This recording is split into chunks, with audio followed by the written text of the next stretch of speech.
الحمد لله رب العالمين والصلاة والسلام على نبيه الكريم وعلى آله وصحبه أجمعين. أما بعد، فأعوذ بالله من الشيطان الرجيم. بسم الله الرحمن الرحيم. ثم أورثنا الكتاب الذين اصطفينا من عبادنا. وقال رسول الله صلى الله عليه وآله وسلم: خيركم من تعلم القرآن وعلمه. صدق الله العظيم. السلام علیکم ورحمۃ اللہ وبرکاتہ. پیاری عزیزو، امید ہے کہ آپ سب حضرات بخیر و عافیت ہوں گی. آج کی اس کلاس میں آپ سب کا خیر مقدم ہے. پیاری عزیزو، اگلی کلاس جو مبادئ علم و تجوید کے حوالے سے ہم نے ویڈیو بنائی ہے، اپلوڈ کی ہے، اس میں ہم نے صرف اور صرف مبادئ علم و تجوید میں سے تعریف کو سیکھا تھا کہ تجوید کی لغوی اور اصطلاحی تعریف کیا ہے. باقی چیزوں جن کو ہم نے بیان کیا وہ ضمن میں آ گئی، اور ان کا سمجھنا بھی انتہائی لازم اور ضروری تھا کہ ترتیل جو اللہ جل جلالہ کا حکم ہے، یہاں ترتیل کا لغوی اور اصطلاحی معنی کیا ہے، پھر تجوید کے اقسام کیا ہے اور ان کا حکم کیا ہے. تو ان چیزوں کو بھی ہم نے بیان کیا تھا. باقی مبادئ علم التجوید میں جو علماء کرام نے لکھا ہے کہ مبادئ علم التجوید جو ہے وہ نام، تعریف، موضوع، عرض و آیت، شرعی حکم، فضیلت، فائدہ اور ارکان ماخذ، یہ جو چیزیں ہیں یہ مبادئ علم التجوید ہے. آج ہم کوشش کریں گے کہ جو باقی رہ گئی تھی وہ آپ لوگوں کو سکھائیں، اور تجوید ایک مختصر کورس ہے، لہٰذا ہم مختصر طریقے سے سمجھانے کی کوشش کریں گے. آپ ہمارے ساتھ رہیے. یہ کورس جو ہے یہ ہم ساتھ میں پڑھیں گے، آپ چھوٹے ہیں یا بڑے ہیں. ہم کوشش کریں گے کہ آپ لوگ تجوید کے ساتھ قرآن مجید کی تلاوت کرنے والے، ادائیگی کرنے والے بن جائیں. تو آج ہم کیا سیکھ رہے ہیں؟ آج ہم سیکھ رہے ہیں کہ جو تجوید کا ماخذ ہے وہ کیا ہے. ارشادی باری تعالیٰ ہے: وَرَتِّلِ الْقُرْآنَ تَرْتِیلًا. تفسیر بیضوی نے اس کی تفسیر جوِّد القرآن تجویدہ سے کی ہے کہ قرآن مجید کو عمدہ ادائیگی کے ساتھ پڑھو.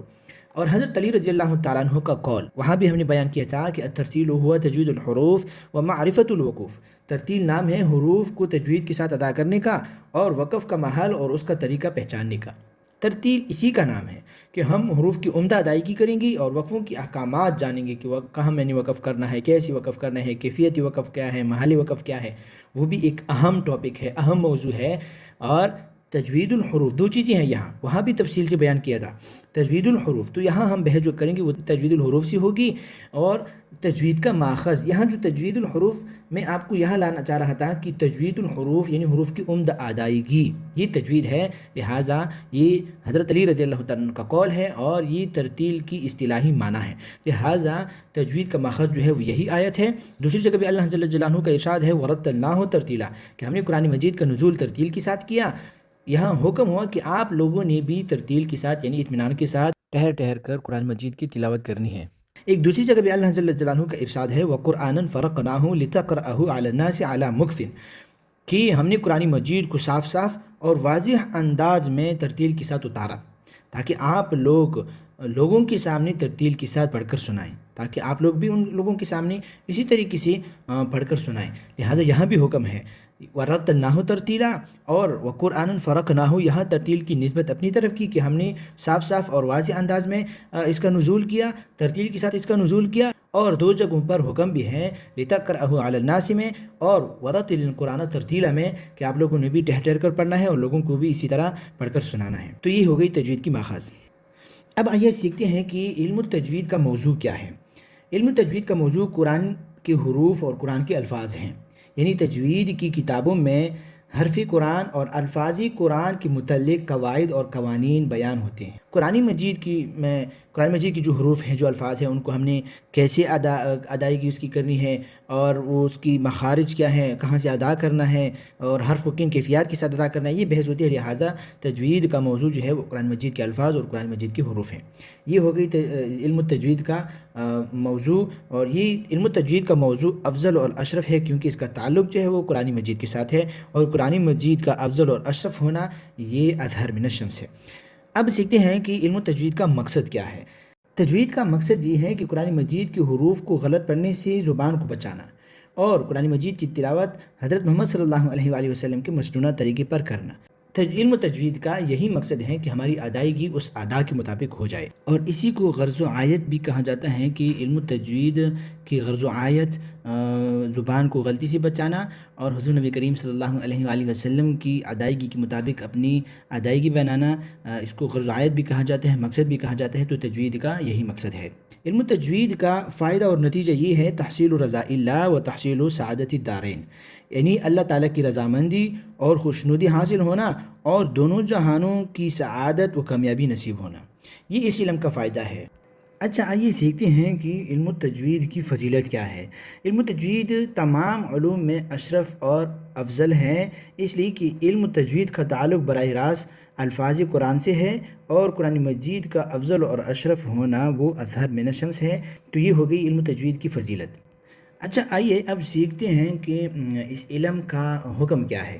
حضور نبی کریم صلی اللہ علیہ وآلہ وسلم کے زمانے سے لے کر آج تک تجوید کی وجوب اور فرضیت پر اتفاق ہے، اس میں کسی کا بھی اختلاف نہیں ہے۔ ملا علی قاری رحمۃ اللہ علیہ فرماتے ہیں ھذا العلم لا خلاف فی انہ فرض کفایت والعمل به فرض عین، کہ اس میں کوئی اختلاف نہیں کہ علم تجوید کا حاصل کرنا فرض کفایہ ہے اور جبکہ تجوید کے مطابق تلاوت کرنا فرض عین ہے۔ اس علم کا حاصل کرنا فرض کفایہ ہے، یعنی قواعد کا جاننا، اصول کا جاننا، حروف کی احکام کا جاننا کہ میں نے حرف کو کہاں سے ادا کرنا ہے، یہ قواعد اور اصول سیکھنا یہ فرض کفایہ ہے، اور پھر اس کے مطابق تلاوت کرنا وہ فرض عین ہے۔ جو پہلے ہم نے بتایا تھا کہ تجوید کی دو قسمیں ہیں، تجوید عملی اور علمی، ایک کا حکم فرض عین ہے اور دوسرے کا حکم جو ہے وہ فرض کفایہ کا ہے، وہ پوری وضاحت وہاں کی تھی۔ لیکن یہاں یہ سمجھنا ضروری ہے کہ علم التجوید کا حاصل کرنا فرض کفایہ ہے اور اس کے مطابق تلاوت کرنا فرض عین ہے، اور اس کے بارے میں حضرت علامہ جزری رحمۃ اللہ علیہ نے فرمایا والأخذ بالتجوید حتم لازم من لم یجود القرآن آثم، قرآن مجید کو تجوید کے ساتھ پڑھنا ضروری ہے، جو تجوید کی موافق قرآن مجید نہ پڑھے وہ گناہ گار ہے۔ لأنه به الإله انزل، اس لیے کہ اللہ تعالیٰ نے قرآن کو تجوید کے ساتھ نازل فرمایا، جیسے کہ پہلے بھی ہم نے بتایا ورتلناہ ترتیلا، تو وہ یہی معنی ہے اس کا کہ وہاں، اور دوسری شعر میں کیا وہکذا منہ الینا وصلا، اور اسی طرح ہم تک اللہ تعالیٰ سے پہنچا ہے۔ تو لہٰذا یہ حضرت علامہ جزری رحمۃ اللہ علیہ اس کا قول ہے کہ تجوید کا حاصل کرنا یہ انتہائی لازمی اور ضروری ہے، اور جو قرآن مجید کو تجوید کے ساتھ نہ پڑھے، عمدہ ادائیگی نہ کرے، وہ گناہ گار ہے۔ لہٰذا ان چیزوں کا سیکھنا لازمی اور ضروری ہے۔ مبادئ علم التجوید میں سے علم التجوید کی جو اجزاء ہیں وہ بھی ذکر ہیں کہ اس علم کے اجزاء یعنی ارکان، کچھ کتابوں میں لکھا ہے ارکان اور کچھ کتابوں میں اجزاء لکھے ہیں، لہٰذا ان کا جاننا بھی انتہائی لازمی اور ضروری ہے۔